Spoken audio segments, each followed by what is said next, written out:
Donc nous allons passer à la communication de Jacques Chirasse. Consolidation percutanée dans l'ostéolyse maligne. Merci. Bien, nous allons changer complètement de sujet puisqu'on va parler de l'ostéolyse maligne. On ne va pas rester dans le rachisme, mais on va parler de l'ensemble des os puisqu'en fait c'est toute une philosophie de prise en charge. Alors, finalement, qu'est-ce qu'on fait? C'est un ensemble de gestes midi-invasifs, diagnostiques et thérapeutiques.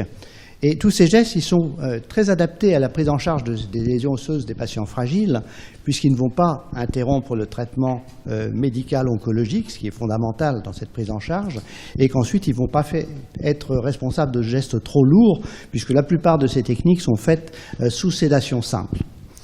Alors, les objectifs vont être doubles. Souvent, c'est de la stabilisation osseuse, puisqu'on sait que les douleurs de ces patients sont essentiellement des douleurs mécaniques. Il peut y avoir des douleurs neurogènes également, et là, ce ne sera pas nous qui serons en première ligne, mais ce sera peut-être la chirurgie de libération d'une racine ou d'une libération médulaire. Donc ça, c'est complètement autre chose. Et puis, il y a les techniques de destruction tumorale. L'ensemble de ces techniques vont permettre la disparition des douleurs, surtout une amélioration fonctionnelle et une amélioration de la qualité de vie. Pourquoi c'est devenu important? Tout simplement parce que l'oncologie a fait d'énormes progrès ces dernières années et que la survie moyenne de métastases osseuses de cancer du sein, s'il n'y a pas d'autres sites tels que le cerveau ou le foie ou le poumon, eh bien ça va être entre 5 et 10 ans. Donc il faut donner la meilleure qualité de vie à ces populations de patientes qui sont souvent jeunes. On a parfois des patientes de 20 ans qui arrivent avec des métastases de cancer du sein et qui vont vivre pendant 10 ou 20 ans. Donc ça c'est important et donc on va les traiter de plus en plus et c'est une activité qui est en plein développement. Alors, quels sont nos outils thérapeutiques? Au niveau de la consolidation, la vertébroplastie pour les vertèbres, la cimentoplastie c'est l'équivalent mais c'est pour les autres structures osseuses et plus récemment est arrivée la cimentoplastie renforcée, je vous en parlerai à la fin. En effet, comme l'a dit Jean-Denis tout à l'heure, le ciment est très efficace pour les fractures en compression ou pour prévenir ces fractures. Il n'est pas du tout efficace sur les problèmes de torsion. Et dans ces cas-là, il faut faire comme vous, il faut mettre un petit peu de morceaux de ferraille. Voilà. Le deuxième sujet, c'est la destruction tumorale. Alors là, finalement, on a plein de techniques différentes, ce qui prouve qu'il n'y en a aucune qui est idéale. Il y a la destruction par radiofréquence, la cryoablation, la coablation, tout ça sont des techniques de destruction par la température, hyperthermie ou au contraire congélation. Il y a la destruction par radiothérapie, c'est de la curithérapie, l'intrabîme. Et enfin, il y a aussi la cimentoplastie, il faut la citer parce que quand même, ça peut faire de la destruction tumorale aussi. Le ciment chauffe à 70 degrés et je vous rappelle que la radiofréquence, ça ne monte pas plus de 70 degrés et ça suffit. 55-60 degrés, c'est la zone de destruction tumorale des cellules pathologiques. Enfin, il reste l'embolisation, de moins en moins utilisée, puis il y a quelques indications de chimioembolisation par voie endovasculaire. Alors, quels sont les objectifs cliniques? Ils vont être différents selon qu'il s'agisse de lésions multiples, où ce sera essentiellement un but antalgique et un but de consolidation, ou s'il s'agit d'une lésion unique, où là, on mettra en première ligne essentiellement la destruction, puisqu'on a un objectif, disons, carcinologique, entre guillemets, mais également de consolidation. Le premier objectif, c'est la consolidation. Alors la cimentoplastie, Jean-Denis vous l'a montré, c'est l'injection percutanée sous contrôle fluoroscopique de ciment. Vous voyez, là vous avez une lésion de C2 métastatique, une ostéolyse. Le malade a mal, ce n'est pas d'un abord chirurgical très simple, eh bien on va consolider très simplement la vertèbre en injectant du ciment à l'intérieur. Ça c'est un abord par voie antérolatérale. Dans les métastases vertébrales, la vertébroplastie est vraiment devenue un des gestes de première intention dans la majorité des métastases vertébrales ostéolytiques douloureuses. Tout dépend aussi de la radiosensibilité de ces lésions. Mais par exemple, dans le cancer du sein, de plus en plus d'équipes oncologiques mettent la vertébroplastie avant la radiothérapie. Alors on peut traiter toutes les lésions du corps vertébral, de C2 jusqu'à S2, et puis vous voyez, dans certains cas, on peut même traiter des atteintes de l'arc postérieur, comme sur la diapositive de droite. Quelles sont les contre-indications? Il y en a deux qui sont majeures. La compression médulaire, le déficit neurologique ou la compression radiculaire, là, il est clair que c'est une indication chirurgicale. Si le malade n'est pas opérable, eh bien, à ce moment-là, on pourra se contenter de la radiothérapie, mais ce n'est pas du tout une indication de cimentoplastie. Il y a 2 contre-indications qui sont transitoires. Il est clair qu'on ne va pas aller mettre du ciment chez un patient qui est en aplasie ou qui présente une infection. On attend que ce problème soit réglé. Le mécanisme d'action, c'est la stabilisation osseuse et la destruction tumorale qui vont être responsables de cet effet antalgique. Alors, on a les mêmes principes de traitement qu'en chirurgie, c'est-à-dire que toutes ces indications vont être discutées au sein de RCP, c'est-à-dire les réunions de concertation pluridisciplinaire, spécialisées dans l'os et dans les vertèbres, et où doivent assister les chirurgiens, les radiologues interventionnels, les oncologues et les radiothérapeutes. Eh bien, dès lors qu'on a une lésion lacunaire importante du corps vertébral, et a fortiori s'il y a une fracture, eh bien c'est une bonne indication de vertébroplastie puisqu'on sait qu'on va prévenir la fracture vertébrale. Et surtout si ce patient a mal. Lorsqu'on a des lésions hétérogènes avec des douleurs, eh bien la vertébroplastie aura souvent une bonne efficacité antalgique. Alors voici ici un exemple. Métastase de cancer du sein, on est en territoire irradié, on ne peut pas lui faire de la radiothérapie. Il y a une ostéolyse avec une rupture du mur postérieur, eh bien, on va consolider tout simplement cette vertèbre avec un excellent résultat antalgique. La rupture du mur postérieur n'est pas du tout une contre-indication à la vertébroplastie. Vous voyez ici, sur la diapositive en bas, eh bien, vous avez une métastase de cancer du sein, extrêmement douloureuse. On va lui faire de la radiothérapie, mais pour que la radiothérapie soit faite dans des conditions confortables, on commence par cimenter, ce qui permet de soulager les douleurs, de stabiliser la vertèbre, et donc de permettre de faire les séances de radiothérapie de manière raisonnable. On traite essentiellement les métastases ostéolytiques, mais parfois les métastases condensantes font mal. Eh bien, on a les mêmes résultats qu'avec les métastases ostéolytiques, on a le même effet antalgique sur les métastases condensantes. Alors, le résultat antalgique, eh bien, plusieurs études, vous voyez, on se retrouve entre 90 et 95% de taux d'effet antalgique, avec un taux de complication qui est très faible. Veil, c'est notre première étude qu'on avait publiée dans les années 80, en 98. On avait à l'époque 10% de complications locales. Maintenant, on a très peu de complications locales, vous voyez, 1,5% en tout de complications, et on n'a pas eu pratiquement sur cette dernière année, sur à peu près 400 métastases vertébrales, 400 vertébroplasties, ce qui veut dire en gros 700 vertèbres traitées, de complications locales. Ce qui veut dire qu'avec l'expérience, avec l'affinement et l'amélioration du matériel que l'on va utiliser, eh bien le taux de complications est extrêmement faible. Ce qui permet d'augmenter les indications, et y compris de prendre des patients qui maintenant sont asymptomatiques, mais avec risque de fracture. Dans les métastases du bassin, ça va être la même chose. On va faire essentiellement de la cimentoplastie. Alors, ça va être pour la prévention ou la consolidation de fractures, traiter les douleurs mécaniques, et puis dans certains cas, eh bien, on peut faire de la chimio-embolisation, je vous l'explique. À la fin, je vous en parlerai. Les indications chirurgicales vont rester essentiellement au niveau du sacrum dès lors qu'il y a une compression radiculaire. Et puis lorsqu'au niveau de la hanche, il y a une atteinte conjointe du cotyle plus du col fémoral, là ce sont encore des indications chirurgicales. Il reste un certain nombre d'indications chirurgicales, bien entendu au niveau du bassin. On a des procédés qui permettent de les réduire dès lors que les malades sont difficilement opérables. Alors voici ici l'aspect typique, on a une lésion qui est mixte, lytique et condensante, eh bien on consolide avec du ciment, c'est une métastase de cancer du sein également, avec un excellent résultat antalgique et une bonne stabilisation du cotyle. Ici c'est une femme de 30 ans, cancer du sein, des métastases multiples, vous voyez on lui a fait quelques petites vertèbres, une région intertrochantérienne, un toit de cotyle, un sacrum, une aile iliaque. Enfin, il y en avait pour tous les goûts. Eh bien, c'était des lésions extrêmement vasculaires qu'on a pu consolider parfaitement. Et cette patiente, maintenant, on a 15 ans de recul. Elle est toujours suivie en oncologie, elle est changée de région, mais elle est parfaitement en parfait état, avec un index de Karnofsky à 100.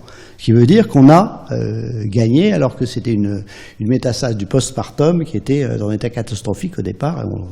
On ne lui donnait pas 3 mois de survie.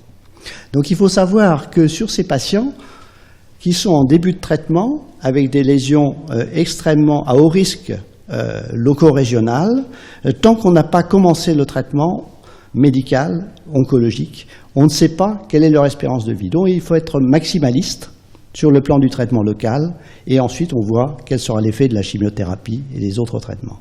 Il est évident que si vous êtes en dernière ligne de chimiothérapie et rien n'a marché, le pronostic est complètement différent, et on restera sur des gestes beaucoup plus simples.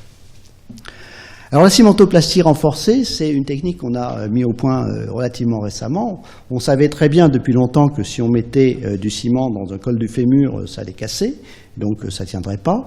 Donc on a fait mettre au point des petites broches que l'on glisse dans nos aiguilles de vertébroplastie, ces aiguilles un petit peu plus grosses, et qui vont permettre de renforcer l'os. On peut mettre 2, 3, 4 broches, autant qu'on veut. Et après avoir mis en place ces broches, eh bien, on va couler du ciment autour des broches. Et là, par exemple, on avait une grosse lésion ostéolytique du sacrum. On ne voulait pas mettre trop de ciment parce que on voit très bien que le sciatique n'est pas très très loin de la masse tumorale. Donc les chirurgiens ne voulaient pas l'opérer. On a mis en place nos broches pour stabiliser. On a mis du ciment et de la radiothérapie. Alors on peut le faire aussi au niveau du col fémoral. Vous voyez qu'on met 4 broches dans le col fémoral avec en général une double angulation, des broches horizontales, des broches obliques, et puis on va consolider derrière. Et maintenant, sur cette technique de cimentoplastie renforcée, on a fait une vingtaine de malades, on a un recul moyen de 9 mois, et sur l'ensemble de la population, on n'a eu aucune fracture depuis sur l'ensemble de la série. Donc je crois que c'est une technique simple qui permet de consolider de manière préventive ces lésions ostéolytiques sans modifier le schéma thérapeutique oncologique, et donc c'est une technique d'avenir. Bien entendu, ça ne s'adresse pas aux lésions qui sont fracturaires. C'est toujours du préfracturaire. Et en fait, c'est ça le secret de cette radiologie interventionnelle, c'est de traiter en préventif, avec des moyens simples, peu invasifs, des lésions qui sont peu parlantes, mais qui présentent un risque potentiel important. Là, c'est un myélome avec une ostéolyse du col fémoral, même chose. Eh bien, on va cimenter, vous voyez. On remplit pratiquement complètement la cavité ostéolytique avec nos broches qui sont... on met 4 broches dans ces cas-là. On avait montré sur une étude de modèle mathématique que les 4 broches sur un col évidé, avec le ciment, ça avait la même stabilité qu'un col fémoral normal. Voilà, donc ça avait été validé au préalable. Voici ici un autre exemple, vous voyez, 4 broches, un myélome, eh bien on fait la même chose. 84 ans, pas très chirurgical, il n'y a pas de fracture, cette patiente est morte 1 an et demi après avoir eu ses broches sans fracture. Ici, une région intertrochantérienne, eh bien, on va réparer, les chirurgiens n'en voulaient pas parce qu'elle n'était pas en très très bon état. Ce n'était pas une très bonne indication parce qu'il y avait une lise de la corticale, mais ça fait rien, on l'a consolidé. Et puis ça permet de faire très rapidement la mise en place du traitement oncologique de manière à éviter une absence de chimiothérapie pendant un temps trop long, ce qui aurait été le cas après une prothèse de hanche. Alors les résultats à moyen terme, vous voyez 5 cas avec plus d'1 an, 6 mois avec supérieur à 6 mois 3 cas, 2 cas, dans tous les cas une marche normale. Le deuxième objectif de nos techniques, eh bien, c'est la destruction tumorale. Alors, est-ce qu'on a besoin de détruire tout le temps ces tumeurs métastatiques? Non, probablement pas. Par contre, il y a un cas où il faut faire de la destruction, c'est lorsque ces métastases sont uniques, prévalentes, ou par exemple quand il y a des métastases multiples, dont une seule n'est pas contrôlée par le traitement médical, et à ce moment-là, on va essayer de faire la destruction. La plus utilisée, c'est la destruction thermique, radiofréquence ou cryothérapie, mais la cimentoplastie peut avoir une efficacité. Enfin, il reste des destructions laser, la coablation, la curithérapie, tout ça, ce sont des techniques de destruction. Ici un exemple, une femme de 76 ans, les chirurgiens veulent pas, ils n'ont pas envie de l'opérer, elle est un peu obèse, plein de défauts. Elle a une métastase paravertébrale en D2 très douloureuse, c'est un cancer de thyroïde, une espérance de vie relativement longue. Eh bien, on fait faire une radiofréquence, et vous voyez sur la diapositive en bas à gauche, eh bien, la zone de destruction tumorale quasi complète de la radiofréquence, avec une toute petite prise de contraste à la périphérie. Et puis sur la vertèbre D9, eh bien, on a fait simplement une vertébroplastie. Alors, on a un effet carcinoïtique de la cimentoplastie si le remplissage est complet. Maintenant, peut-on garantir ce remplissage complet? Dans une lésion ostéolytique, oui. Dans une lésion condensante, certainement pas. Mais par exemple, vous voyez, ici, vous avez une lésion unique de cancer du sein, 55 ans. On lui fait une cimentoplastie du corps vertébral, du pédicule et de l'arc postérieur. Pas de récidive à 5 ans. Et ça, on l'a très fréquemment. En fait, pourquoi est-ce qu'on a cet effet carcinoïtique? Tout simplement parce que le ciment, il va monter à 60-70 degrés. On avait fait une étude rétrospective avec Curie sur 61 patientes, 153 vertèbres. Je suis en retard. Eh bien, on s'aperçoit qu'il n'y a pas de récidive locale ou de progression, quel que soit le traitement adjuvant associé, c'est radiothérapie ou pas radiothérapie, dans 86% des cas. Alors que ces malades vont progresser sur d'autres sites non traités par vertébroplastie. Et ça, c'est quand même très intéressant. Alors, quelles sont les indications d'autres techniques? La kyphoplastie, on l'utilise très peu. L'intrabime, malheureusement, ça n'a qu'une efficacité très locale. Bon, la coablation, la chimioembolisation, je vous montre très vite une lésion traitée par chimioembolisation. C'est une lésion lithique, déjà opérée, c'était un utérus, pas de traitement efficace, elle avait eu la radiothérapie, on ne peut pas refaire une radiothérapie, mais là on a fait de la chimioembolisation, et vous voyez que vous avez une reconstruction avec une amélioration très significative et une disparition des douleurs. Donc il faut savoir qu'il y a encore des possibilités quand tous les traitements locaux classiques n'ont pas été efficaces. En conclusion, je crois que la cimentoplastie est la technique adaptée dans la grande majorité des cas. Et puis dès lors que la destruction est nécessaire, eh bien il faut savoir manipuler les autres techniques, en particulier les techniques de destruction. Je vous remercie.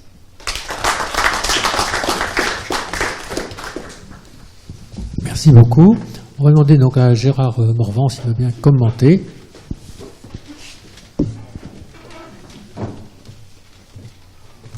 Bravo Jacques. Première question. Quand tu étais venu il y a quelques années, 2 ou 3 ans, présenter une communication un peu analogue, les taux de complications étaient nettement plus élevés. Tu as dit toi-même que vous aviez progressé de façon importante. De mes souvenirs, c'était plusieurs pourcents, c'est 5-6%, quelque chose comme ça.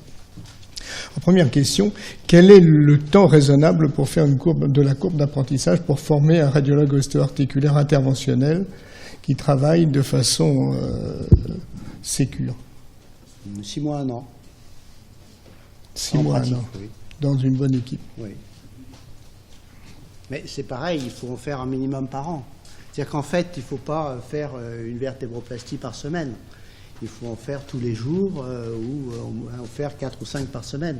Nous, dans notre service, on en fait 500 par an. Et est-ce qu'on a des endroits suffisants en France, un nombre suffisant d'endroits en France pour former nos successeurs? Oui, tout à fait. Mais ça a l'air facile. Et comme toutes les techniques qui ont l'air faciles, ça va très vite. Une vertébroplastie, c'est 20 minutes. Les gens croient tout de suite savoir faire. Et c'est là qu'on a des soucis. En deuxième question, dans ton résumé, plus que dans la communication, apparaissait une chose tout à fait importante, c'était la notion d'amélioration du traitement médical, donc l'augmentation de durée de vie des patients porteurs de métastases, donc mécaniquement le besoin d'intervenir qui allait en augmentant, c'est quelque chose d'absolument mathématique. Tu nous dis que pour faire ce type d'intervention, il faut des salles très particulières, notamment équipées en capteur plan, isocentrique, montées sur arceau, avec une acquisition rotationnelle volumétrique, c'est donc une machine qui coûte, c'est l'équivalent d'un scanner à peu près. Ces salles d'intervention sont souvent couplées à un scanner, c'est-à-dire qu'il y a un scanner en plus à côté. Idéal. Alors, donc c'est un matériel lourd, extrêmement coûteux, avec une maintenance coûteuse. Donc, ma question, c'est compte tenu de l'importance de l'investissement pour faire ce type d'intervention en sécurité, comment vois-tu la pratique de ce type d'intervention en France dans un avenir raisonnable? Quel est le maillage territorial que tu vois compte tenu de ça et comment impliquer les radiologues interventionnels là-dedans? Là, c'est un problème qui est compliqué parce que moi, ça fait 15 ans que je travaille avec les oncologues et on s'aperçoit maintenant, par exemple, que tous les centres anticancéreux se sont équipés avec des équipes et des blocs de radiologie interventionnelle pour pouvoir faire l'ensemble des techniques de radiologie interventionnelle. Et c'est relativement récent. Par contre, au niveau de nos hôpitaux publics, en particulier, je pense à l'HPHP, mais là, je crois qu'il faut faire cet effort. Il faut développer des centres. C'est-à-dire, par exemple, je pense pour la science publique, 5 ou 6 centres avec une activité suffisante de 300 à 400 patients. Je pense à Jean-Denis Laredo, je pense à d'autres centres également, de manière à pouvoir assurer la formation des équipes derrière et surtout avoir la combinaison d'un bloc opératoire, parce que c'est quasiment des blocs opératoires, c'est ce qu'on appelle, nous, des blocs de neuroradiologie interventionnelle, mais ils sont aux normes ISO 6, et c'est la loi pour la neuroradiologie interventionnelle. Donc, moi, j'ai la chance d'avoir un bloc de neuroradiologie interventionnelle, mais il faudra équiper les autres centres avec le même type de bloc et avec des anesthésistes, parce que souvent les radiologues ont un gros problème pour trouver des anesthésistes. Et il faut que ce soit bien organisé.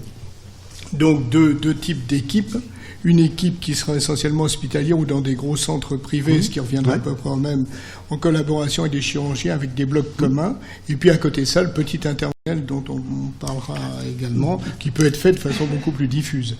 Pas forcément commun, parce que ça n'a... en fait, tout dépend de la masse critique. Nous, avec notre activité, on a 2 salles de radiologie interventionnelle qui travaillent en permanence. Les chirurgiens orthopédistes à la Pitié, ils ont tombé un 3-4 blocs qui travaillent jour et nuit. Donc si on mettait tout ça ensemble, ça gênerait plus qu'autre chose. Par contre, si vous avez un petit hôpital, effectivement, il faut mutualiser les moyens. Tout dépend de la masse critique. Des questions dans la salle, peut-être? Jacques, tu nous as bien parlé de tout, sauf de récidive après vertébroplastie et l'évolutibilité. Qu'est-ce que tu fais dans ce cas-là? J'en ai pas parlé, enfin j'en ai parlé à un moment donné. J'ai dit que dans notre expérience, par exemple sur les cancers du sein de Curie, eh bien il y avait 14% de récidive in situ. C'est très faible. Eh bien, en général, maintenant, il y a des techniques de radiothérapie multifaisceau. Souvent, on ne peut pas réintervenir, nous, parce qu'on a rempli complètement la vertèbre. Et en général, quand c'est des récidives, c'est plutôt des récidives épidurales. Donc, on se retrouve devant une épidurite qui va pousser. Là, c'est du domaine soit de la chirurgie, soit de la radiothérapie. Malheureusement, on n'a souvent pas beaucoup de possibilités. Moi, je voudrais quelques précisions sur ce que je considère un peu comme une hérésie, c'est-à-dire la cymatoplastie renforcée, parce que dans les fractures, enfin dans les lésions lithiques du col du fémur, parce que le ciment, vous l'avez dit, les uns et les autres travaillent en compression, là on est en cisaillement maximum, et vous ajoutez 2 ou 3 petites broches qui, mécaniquement, s'appuient sur rien du tout et sont simplement noyées dans le ciment, une sorte de béton armé. Alors, on a fait ce genre, nous, d'ostéosynthèse complétée par du ciment, mais on mettait une ostéosynthèse beaucoup plus solide, type vis-plaque, appuyée sur la corticale externe, avec des vis solides dans le col fémoral. Et vraiment, on est dubitatif quant à la tenue mécanique d'un ciment qui travaille en cisaillement et dont on sait que les qualités mécaniques sont quand même assez médiocres dans l'ensemble, et de 2 ou 3 petites broches qui sont douteuses et qui sont même pas appuyées sur des corticales. Alors, ça tient vraiment? Jusqu'à présent, ça a toujours tenu. Alors, quand même, on a fait une étude avec un modèle mathématique avec une érosion complète du col fémoral, une abrasion, une réduction des corticales de 50%. On a mis du ciment, on a mis des broches et on évaluait la résistance par rapport à un os normal. Et on a eu la même résistance. Ce qui veut dire, c'est qu'on a notre technique qui permet d'obtenir une résistance d'os normal. Et sur la série, maintenant j'en ai fait plus de 25, on n'a eu aucune fracture, aucune complication. Donc ça veut dire que ça marche. Alors la plupart de ces patients, ils n'étaient pas candidats à la chirurgie. Les myélomes, 80 ans ou 90 ans, des lésions multiples, personne ne voulait s'en occuper. Les cancers du sein, un petit peu en bout de course, je ne vais pas montrer les pires, mais personne n'en voulait. Et c'était des techniques de sauvetage. Et on s'aperçoit que finalement, ça marche très bien. Il faut demander à nos orthopédistes maintenant, ils sont un peu convaincus. Il faut poser la question à Hugues. Mais non, on n'a eu aucune fracture sous toute cette série. Alors, mais il vaut mieux aussi que le traitement médical soit efficace. C'est-à-dire que si le traitement médical n'est pas efficace, eh bien, on n'arrivera pas à les remettre en charge. Merci beaucoup, Jacques.